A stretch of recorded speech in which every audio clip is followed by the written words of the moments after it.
tendría que devolverse y dejar vacíos donde estos llamados hombres no han estado presentes, y en su lugar lo han hecho, por ejemplo, lesbianas y o homosexuales. Pero esta disertación no está estructurada únicamente alrededor de una definición tácita de la palabra hombre como tal, ni mucho menos acerca de género, tal cual, sino además toca aspectos como la discriminación que históricamente se ha hecho de quienes no se declaran heterosexuales.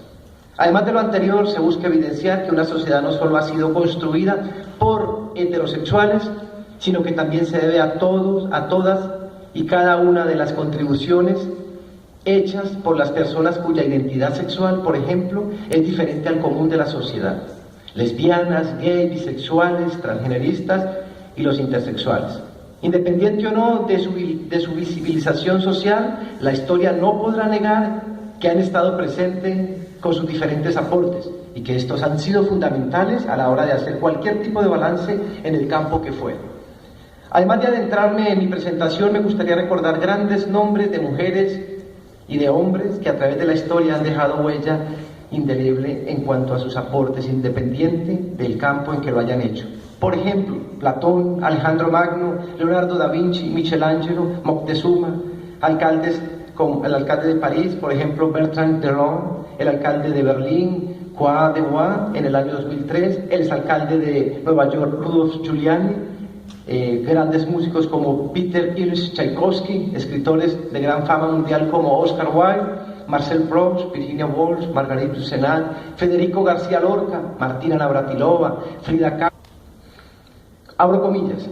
desde hace más de 5 años, coincidiendo con la celebración de la Semana del Orgullo Gay, el periódico británico The Independent publica su lista rosa de gays y lesbianas con poder. El primer año eran 20 personas, casi todas provenientes del mundo de las artes y el espectáculo. Este año la lista era de 101 personajes. 4 de los 10 primeros tenían el título de Sir: jueces, abogados, un oficial de la Marina, un directivo de Barclays Bank, el exministro y colaborador de Tony Blair, Peter Mandelson. Antes nos llamaban asustados desde las empresas para ver quién iba a salir, comenta Andrew Chuk, que ha coordinado la elaboración de la lista de este año. Ahora nos llaman para pedir que incluyamos a alguno de sus directivos. ¿Ocurrirá lo mismo en otros países en el futuro? Tomado de El Mundo de España. Las relaciones esporádicas con hombres en Atenas o en Roma no transformaban en homosexual a nadie. Era un elemento cultural ateniense que copiaron los romanos helenizados. Prueba de ello fue la reprimenda que soltó Pericles a Temístocles antes de la batalla de Salamina. Temístocles, que sí era homosexual, durante el trayecto desde Atenas a Salamina no paró de mirar a un joven soldado que, como todos, ejercía de remero. Pericles, que como responsable político máximo iba también en la galera capitana, viendo las miradas de Temístocles, le llamó y le dijo: Temístocles, el general en jefe de nuestra armada, no puede mirar de esa manera a un muchacho. Es así como en la actualidad los y las llamadas en otrora diferentes, raros, raras, o a quienes se nos rotulaba con el sello del otro equipo, asistimos a lo que bien podríamos denominar como la primavera colombiana, parodiando los cambios políticos logrados durante la Segunda Guerra Mundial, cuando en Checoslovaquia se propulsaron cambios a través de la memorable primavera de Praga. De la misma manera que hoy otros y otras cosechan libertades y derechos, producto por ejemplo de la lucha estudiantil gestada por miles de estudiantes cuando a finales de los años 80 dimos la pelea por la denominada séptima papeleta,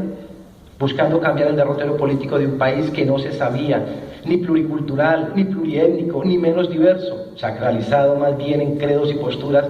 que más parecían a la Santa Inquisición, donde el goce de los derechos, tanto de ciudadanos y ciudadanas, estaban a la orden de quien, a su acomodo, decidiera darles cumplimiento. Esa lucha estuvo integrada por muchos homosexuales y lesbianas. Hoy en día la denominada primavera colombiana, aletargada en el sueño de la esperanza, deja ver sus visos color arcoíris, llamando al respeto, a la solidaridad, a entender que somos diferentes y que dentro de esa diferencia yace la riqueza de una sociedad que esa característica humana nos permite trasegar caminos y atravesar fronteras, aunque no pensemos igual ni concibamos el mismo objetivo para llegar a la felicidad, a la tan deseada y anhelada felicidad. Podemos sí convivir y disfrutar espacios similares, teniendo en cuenta que nuestro país pernocta hace ya varios años bajo una nueva Carta Magna, cuyo rótulo de Estado Social de Derecho aviva el goce pleno de los derechos humanos. Apreciados asistentes, por tanto, la palabra discriminación en Colombia debiera ser una de esas plagas que en vía de extinción debiera zozobrar de manera inmediata en el más recóndito de los mares, pues ver nuestra sociedad sin un rasgo de homofobia debiera ser una de las metas a la cual la política pública le apuntará a corto plazo, situación que no es fácil, pues tanto la historia, la cultura y los medios masivos de comunicación se han anquilosado en estructuras de dominación masculina, donde la columna vertebral refiere una historia hecha por hombres y para hombres. Por citar un ejemplo, los pronombres personales de nuestro castellano: yo, tú, él, nosotros, vosotros y ellos. ¿Y ellas dónde están? Son ejemplos de una estructura cerrada, pues como lo indica uno de los sociólogos contemporáneos más importantes de nuestro tiempo, valga la redundancia, el francés Pierre Bourdieu, define la categoría de la dominación masculina, en la cual muestra la forma como el dominio masculino, abro comillas, está suficientemente bien asegurado como para no requerir justificación, puede limitarse a ser y a manifestarse en costumbres y discursos que enuncien el ser conforme a la evidencia, contribuyendo así a ajustar los dichos con los hechos. La división dominante de la división sexual se expresa en discursos como los refranes, proverbios, enigmas, cantos o representaciones gráficas. Cierro comillas. Ello ha permitido que la lucha contra la homofobia, por ejemplo, se estaquee en el tiempo y oscile en la esperanza del paso a paso que se ha ido construyendo a través de la misma inercia humana, por romper paradigmas y desestructurar los viejos edificios mentales